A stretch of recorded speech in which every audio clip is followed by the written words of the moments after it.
Ils effectuent leur dernier footing, comme pour se rassurer, les ultimes foulées avant la grande épopée sur les routes italiennes. Philippe, Cathy, Christine et leurs partenaires se préparent au marathon de Rome. Très stressée, j'ai des problèmes, non pas de sommeil, mais d'intestin, j'arrive plus trop à manger, donc c'est les nœuds au niveau de l'estomac, mais bon, on va y arriver. Je ne dors plus, je ne pense qu'à ça. J'ai même du mal à me concentrer, j'espère que mon patron ne verra pas, parce que j'ai du mal à me concentrer sur mon travail. Je suis concentré sur la performance, le trajet. Elles connaissent cette bande de copains depuis plusieurs années. Pourtant, au départ, Cathy et Christine n'adhèrent pas du tout au projet. Elles faisaient partie des accompagnants. Mais tout bascule lors d'une soirée de novembre où l'entraîneur leur présente le projet sportif. Et là, je me suis dit, pourquoi ne pas le faire ?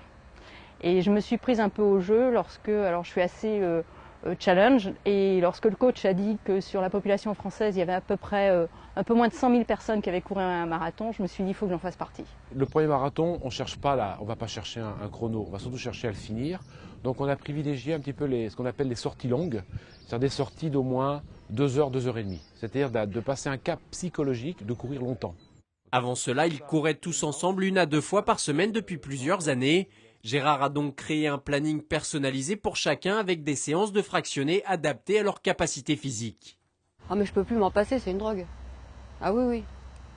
Tous les dimanches, à la même heure, il faut aller courir.